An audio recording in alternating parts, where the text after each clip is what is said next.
Novel سرور عشق میرا تحریر ہما قریشی قسط نمبر 17۔ جہاں بھی کبیر صاحب کے کمرے سے واپس اپنے روم میں آئی تھی اور سنگھار آئینے کے سامنے کھڑی وائپس کی مدد سے چہرے پر لگا اپٹن صاف کر رہی تھی جب کوئی دستک دیتا روم میں داخل ہوا تھا۔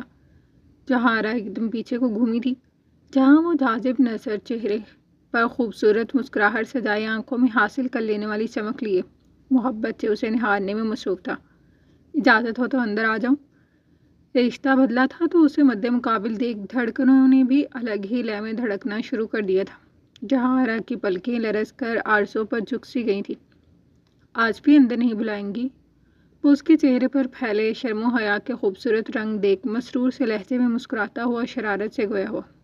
آج سے پہلے بھی تو اپنی منمانی کرتے آئے ہو تو آج بھی کر گزرو۔ وہ اپنی بے ساختگی پر قابو پاتی ذرا طنزیہ لہجے میں بولتی واپس رخ پھیر گئی تھی جبکہ وہ ہولے سے مسکرایا تھا۔ آج سے پہلے میں کبھی بغیر اجازت آپ کے کمرے میں داخل نہیں ہوا تو بے فکر رہیں آج بھی نہیں ہوں گا کیونکہ ابھی صرف نکاح ہوا، اب مکمل طور پر میری دسترس میں نہیں آئی ہیں۔ وہ اس کی جھجک بخوبی سمجھ گیا تھا۔ بس یہی وجہ تھی کہ وہ اب تک یوں ہی ہمیشہ کی طرح کمرے کی دہلیز کے پار کھڑا تھا۔ آ جاؤ۔ سنگھار آئینے میں نظر آتے اس کے مسکراتے چہرے کو دیکھ اس نے نرمی سے اجازت دی تھی تو وہ بالوں میں ہاتھ پھیرتا دھیرے سے قدم اٹھاتا نزدیک چلایا تھا۔ نکاح مبارک ہو۔ اس نے آتے ہی اسے شانوں سے تھامے ماتھے پر بوسہ دیا تھا اور کچھ لمحے وہ اسی حالت میں ٹھہرا رہا تھا۔ اس کا لمس محسوس کر وہ لرز کر رہ گئی تھی۔ دل کی دنیا زیر و زبر ہوئی تھی۔ آپ خوش ہیں نا؟ وہ اپنے دل میں پنپتے سوال کو لفظوں میں ڈھالتا خدشات کے تحت سوالیہ بولا۔ جہاں آرا نے چہرہ اٹھا کر اس کی جانب دیکھا تھا جس کی آنکھوں میں سے فکر نمایاں تھی۔ مطمئن ہوں۔ وہ نرم لہجے میں اس کے خدشات دور کر گئی تھی۔ ویسے میں آپ سے ناراض ہوں۔ وہ اس کے دو عادشاہ حسن سے نظریں چراتا مزید دل میں ابھرتے جذبات پر قابو کرتا دور صوفے پر جا بیٹھا تھا۔ ملکیت کا احساس حواسوں پر سوار ہونے لگا تھا۔ جہاں آرا اس کی اس حرکت پر دل سے مسکرائی تھی۔ کیوں؟ میں نے کیا کیا؟ وہ روح پھیرتی کان میں پڑی چھوٹی سی بالیاں اتار کر ایک طرف کو رکھ گئی تھی۔ آپ نے بھی سب کی طرح مجھے اتنے دن سولی پر لٹکائے رکھا۔ میرا تو سوچ سوچ کر ہی دل بند ہو رہا تھا کہ آپ کسی اور کے نام ہونے جا رہی ہیں۔ اس باوجھ سنجیدگی سے شکوہ کناں لہجے میں بولا تھا۔ جناب، اس بات کا شکوہ دادا ابو سے کریں آپ۔ اس کی اس قدر خوبصورت طرز تخاطب پر وہ کھل کر مسکرایا تھا۔ کیا ہوا؟ مسکرا کیوں رہے ہو؟ وہ دوپٹہ پنوں سے نکال کر سینے پر ڈال چکی تھی۔ بس ویسے ہی آج بہت اچھی لگ رہی تھی آپ۔ وہ دل سے بولا تھا۔ تھینک یو، تم بھی اچھے لگ رہے ہو۔ سبطین ہولے سے مسکرایا تھا۔ اس وقت دونوں کی مابین خاموشی رقص کر رہی تھی۔ جہاں سنگھار آئینے سے ٹیک لگائے ہوئے تھی جبکہ وہ آنکھوں میں محبت کا جہاں سموئے اس کی ایک ایک نقش کو نہارنے میں مصروف تھا۔ گھر نہیں جانا؟ جہاں آرا نے یہ وقت کا احساس کروایا تھا۔ فکر نہیں کریں، دادا ابو سے اجازت لے کر آیا ہوں۔ اس نے اس کی بات کا مفہوم سمجھ کر صفائی پیش کی۔ ساتھ ہی نشیز چھوڑ کر اٹھ کھڑا ہوتا نزدیک آیا تھا۔ جہاں آرا بھی ٹیک چھوڑتی سیدھی ہو گئی تھی۔ میں بہت خوش ہوں۔ مجھ پر ٹرسٹ کرنے کے لیے شکریہ جہاں آرا۔ وہ محبت سے گندھے لہجے میں بولتا اس کے ملائم ہاتھوں کو اپنے ہاتھ کی گرفت میں لے کر ہونٹوں سے لگاتا نرم خوئی سے بولا تھا۔ اس کے لمس پر جہاں آرا کی ہتھیلیاں تک پسیج گئی تھیں۔ شب بخیر۔ ایک بار پھر عقیدت سے اس کے ماتھے کا بوسہ لیتا وہ وہیں سے پلٹ گیا تھا جبکہ وہ کتنی ہی دیر تک اپنی دھڑکنیں سنبھالتی رہی تھی مگر وہ دہلیز پر ٹھہرتا ایک بار پھر سے پلٹا تھا۔ میں یہ حق یوں؟ جہاں آرا نے حیرانگی سے اس کی جانب دیکھا تھا۔ وہ اس کی ذات سے منسوب تمام تر حقوق محفوظ رکھنے کے باوجود اسے اجازت کا طلبگار تھا۔ جہاں آرا کی سیاہ آنکھوں میں تشکر کے آنسو جگمگا گئے تھے۔ اس بار وہ خود 2 قدموں کا فاصلہ سمیٹتی تذبذب کا شکار کھڑے سبطین کے سینے سے جا لگی تھی جس نے شدت سے اسے اپنی باہوں میں سمویا تھا۔ اتنی دعاؤں کے بعد جب محبت حساب میں آ جائے تو انسان کے پاؤں زمین پر نہیں ٹکتے اور یہی حال اس وقت سبطین کا تھا۔ آئی لو یو۔ نرمی سے اس کے گلابی رخسار کا بوسہ لیتا وہ ذرا پیچھے کو ہوتا اس کے ایک ایک نقش کو اپنے لمس سے مہکا رہا تھا۔ وہ طمانینت سے آنکھیں موند گئی تھی۔ اب سے آپ نے اپنا بہت خیال رکھنا ہے جہاں آرا، کیونکہ اب آپ میری امانت ہے۔ وہ گمبھیر لہجے میں بولتا خوابگاہ سے نکلتا چلا گیا تھا جبکہ جہاں آرا کتنے ہی لمحے اس کے سحر میں گرفتار رہی تھی۔ المیرا۔ وہ مسرور سی مسکراتی ہوئی اپنی روٹین کے مطابق کالج کے لیے تیار ہو رہی تھی. جبھی اس کی ماں سمن پکارتی ہوئی قریب آئی وہ چونکی. یس ممی. وہ ایک ادا سے ان کا گال چھو گئی تھی. تمہارے باپ کے بڑے بھائی کا انتقال ہو گیا ہے پاکستان میں. اب مجھے اور تمہارے باپ کو تو جانا ہی ہوگا مگر ہم تمہیں یہاں اکیلا نہیں چھوڑ سکتے. المیرا ذرا حیران ہوئی. مگر کب ہوا؟ مجھے تو کسی نے نہیں بتایا. اس نے چھمبے سے دریافت کیا. ابھی 2 دن قبل ہی ہوا. تم اپنی تیاری رکھو اور کالج لیو دے دو. ہم کچھ دن میں پاکستان کے لیے نکل جائیں گے. وہ اس قدر جلد بازی کی وجہ نہیں سمجھ سکی تھی. اس طرح کی ڈیتھ تو پہلے بھی ہوئی تھی. اس کے گرینڈ پیرنٹس کے فیونرل میں وہ دونوں میاں بیوی ہی گئے تھے. اب نہ جانے کیوں وہ ساتھ لے جانا چاہتے تھے. مگر میرا جانا ضروری تو نہیں ہے نا؟ وہ ناگواری سے بولی. ضروری تو نہیں ہے مگر ہم تمہیں یہاں اکیلا نہیں چھوڑ سکتے. وہ کافی دنوں سے خود بھی المیرا کو لے کر کافی ٹینس تھی. میں گرینڈ موم اور خالہ لوگوں کے ساتھ رہ لوں گی. وہ ناچار بولی. ماما اور تمہاری خالہ وغیرہ بھی ویکیشنز پر ٹرپ پلان کر رہی ہیں اور میں نہیں چاہتی اس بار تم بھی ساتھ جاؤ. تم ہمارے ساتھ پاکستان جا رہی ہو بس. وہ فیصلہ کن لہجے میں بولی. But mummy. وہ تذبذب کا شکار ہوئی. خاموش رہو المیرا. بس تم اپنی پیکنگ کر لو. وہ بجھے دل سے کالج کے لیے نکل گئی تھی. جہانات آشیانے میں ایک اور خوبصورت صبح اپنے پر پھیلا چکی تھی.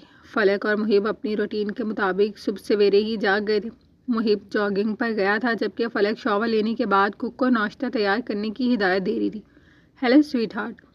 سیاہ رنگ ٹریک سوٹ میں ملبوس وہ جاگنگ سے لوٹتا سیدھا فلک کے پاس آتا. ہائی چیئر سنبھال گیا تھا جس نے اس کے سامنے فریش جوس کا گلاس رکھا تھا.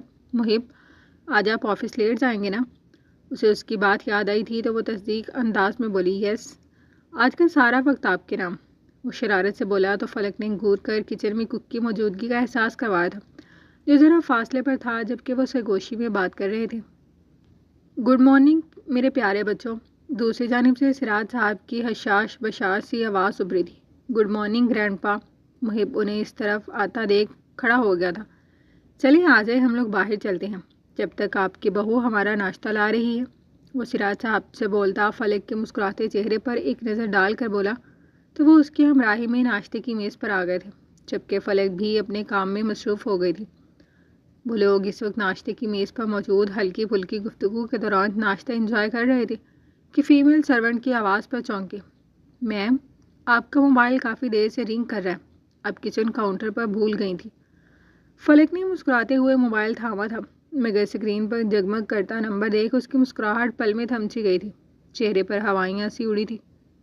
فلک کس کی کال ہے؟ Is every thing okay? وہ ذرا نہ سمجھی سے گویا ہوا تھا. جی محب ویسے ایک دوست ہے میں بعد میں بات کر لوں گی. وہ شدید گھبراہٹ میں مبتلا تھی. Okay relax. اس نے اس کا ہاتھ تھام کر ریلیکس کرنا چاہا تو وہ خاموشی اختیار کر گئی مگر دل میں ایک خوف سا پنجے گاڑ کر بیٹھ گیا تھا. محب نے اس کی بے چینی بخوبی محسوس کی تھی. اب دونوں مجھے یہ بتائیں کہ آپ لوگ اس بار میرے ساتھ ہی چل رہے ہیں نا؟ سراج صاحب نے موضوع گفتگو تبدیل کیا تھا. نہیں گرینڈ پا. میں نے سوچا ہے کہ ایک مناسب سے ولیمے کی تقریب کے ساتھ ساتھ ہماری شادی بھی اناؤنس کر دو کیونکہ اب بزنس سرکل میں میری شادی کی خبر باہر نکل چکی ہے. اب بس میری جانب سے تصدیق رہتی ہے. وہ سنجیدگی سے بولا. اس بار تو واقعی میں فلک کو ٹھنڈے پسینے آنے لگے تھے. یہ تو بہت اچھی بات ہے. تمہاری بہنیں بھی شادی کی رسمیں کرنے کے لیے بہت ایکسائٹیڈ ہیں تو میں انہیں پاکستان بلا لیتا ہوں پھر ہم ساتھ ہی امریکہ چلیں گے. وہ خوش دلی سے بولے. گھر والوں کو یہاں بلانے کی ضرورت نہیں ہے گرینڈ پا. یو نو نا کہ یہاں سیکیورٹی کا کتنا ایشو ہے اور میں کسی کی بھی جان پر رسک نہیں لے سکتا. رہی بات میری گڑیا کے ارمانوں کی تو وہ ہم وہیں پورے کر لیں گے. ایک ولیمے کی دعوت ہمیں وہاں بھی تو ارینج کرنی ہی ہوگی اپنی کمیونٹی کے لوگوں کے لیے. سراج صاحب سمجھ کر سر ہلا گئے کیونکہ یہ حقیقت تھی کہ وہ ایک عرصے سے باہر تھے. اب یہاں سے زیادہ باہر ان کا ہلکا احباب بن چکا تھا.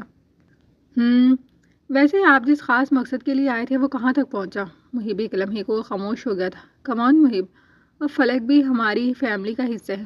آپ کی بیوی ہیں. وہ اس کا گریز بخوبی محسوس کر چکے تھے. فی الحال تو میں شادی اور بزنس میں ہی الجھا ہوا تھا گرینڈ پا. اور نانابو کی طرف کے معاملات میں ابھی میں نے کوئی انٹرفیئر نہیں کیا ہے بیکاز میں اپنے ساتھ ساتھ فلک کی جان پر کوئی رسک نہیں لے سکتا.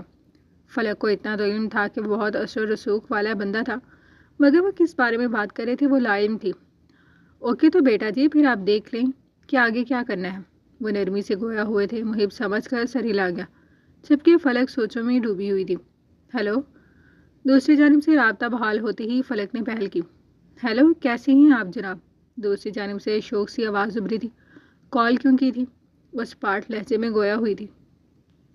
ارے مسز محب، اب ہم سے ایسی بے رخی؟ دوسری جانب وہ استہزائیہ مسکرایا۔ بکواس بند کرو اور خبردار جو آئندہ مجھے کال کی تو۔ وہ گھبراہٹ میں مزید کچھ بھی سنے بغیر ہی تیزی سے بولتی رابطہ منقطع کر گئی۔ کیا ہوا فلک؟ کون تھا؟ محب جب ہی روم میں آیا تھا فلک کو غصے میں دیکھ خود کو سوال کرنے سے روک نہیں سکا تھا۔ کوئی نہیں محب، وہ میری ایک فرینڈ تھی۔ اس کی اور میری کبھی بنی نہیں، بس ویسے ہی۔ اس سے ذرا گھبرا کر اسلت میں بہانا گڑا۔ ریلیکس، اس میں اتنا غصہ کرنے والی کون سی بات ہے؟ اس نے اسے ریلیکس کیا۔ اچھا یہ بتائیں کہ آج آپ دادوں کے لیے لنچ میں کیا بنا رہی ہیں؟ وہ جب سے آئے تھے فلک ان کا کھانا زیادہ تر اپنے ہاتھ سے بناتی تھی۔ ابھی ڈیسائیڈ نہیں کیا، مگر محب میں اپنی فیملی سے ملنا چاہتی ہوں۔ وہ ذرا آگے کو ہوتی اداس لہجے میں گویا ہوئی تھی۔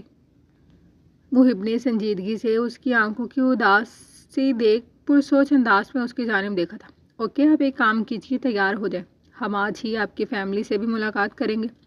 وہ نرم خوشی سے بولا تھا جبکہ فلک کے چہرے پر خوبصورت سی مسکراہٹ کھل گئی تھی۔ تھینک یو سو مچ محب، وہ مشکور ہوئی جبکہ وہ پیشانی کا بوسہ لیتا خود آفس جانے کے لیے چینج کرنے کی غرض سے ڈریسنگ روم کی جانب بڑھا تھا۔